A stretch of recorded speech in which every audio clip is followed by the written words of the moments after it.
Picture this, 1950 Japan, a country still recovering from the devastation of World War II, yet bustling with life and energy. The streets are filled with people trying to rebuild their lives, and American soldiers are a common sight. World War II is over. The celebrations have ended and the world is trying to move on. Soldiers are returning home and victory parades are a thing of the past. America's finest are stationed there, right? Think again. These soldiers are not the elite forces you might expect. They are enjoying a relatively easy life, far from the front lines. Meet Task Force Smith, named after their commander, Lieutenant Colonel Charles B. Smith. This group was hastily assembled and sent to Japan with little preparation. They were supposed to be a symbol of American might, a deterrent to any potential aggressors, showcasing the strength and resolve of the United States military. Instead, they were more like a bunch of guys who accidentally wandered onto the wrong military base. Their uniforms were mismatched, and their training was far from complete.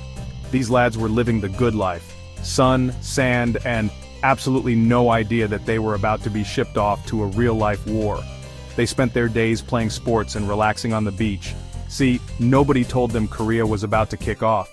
The Korean peninsula was a distant concern, not something they thought would impact their leisurely days in Japan. They were too busy perfecting their tans and their poker faces.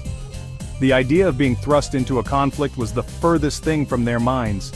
The Korean War? More like a surprise party they were woefully unprepared for. When the call came, they were thrown into a situation they never anticipated, facing challenges they were not ready to meet. Now let's talk equipment, or rather the lack thereof. Task Force Smith was armed with weapons from the Stone Age. Well, almost. We're talking World War II leftovers. Their rifles were so old they might as well have been museum pieces. And their bazookas, bless their cotton socks, couldn't even pierce the armor of the enemy tanks. It was like bringing a knife to a tank fight. The soldiers were left scratching their heads, wondering how they were supposed to fight with such outdated gear. And the training? Don't even get me started. These guys were practically recruited from a beach party. Some hadn't even fired their weapons. They were more familiar with a deck of cards than a deck of ammo. Imagine the shock when they were thrown into the heat of battle. But hey, at least they looked snazzy in their uniforms. Probably. Their sharp uniforms were about the only thing that was up to standard. The reality was, they were woefully unprepared for the challenges ahead. Their lack of proper equipment and training was a recipe for disaster. Yet despite all these shortcomings, they were expected to hold the line. It was a daunting task for such an ill-equipped and undertrained group. They faced overwhelming odds with little more than determination and a sense of duty.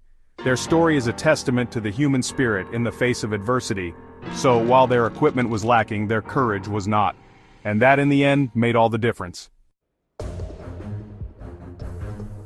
Then boom, the Korean War starts. The tranquility of the post-World War II era is shattered as North Korea launches a surprise attack.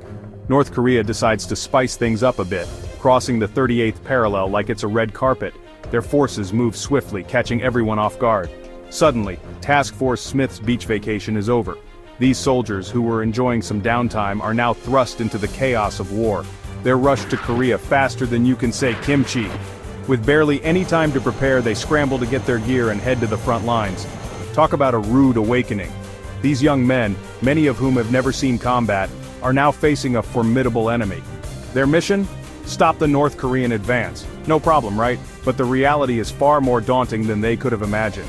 Except they had no maps, no intel, and no clue what they were getting themselves into. The lack of preparation is staggering. They were about as prepared as a group of toddlers at a spelling bee. The odds are stacked against them and the pressure is immense. This was about to get messy. The stage is set for a brutal and chaotic conflict that will test their limits and resolve. July 5, 1950. Task Force Smith stumbles into their first battle at a place called Osan. They expected a cakewalk.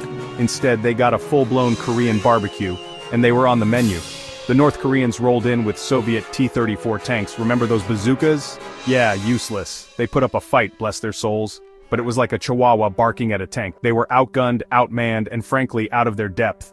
The whole thing was a comedy of errors, except nobody was laughing, except maybe the North Koreans.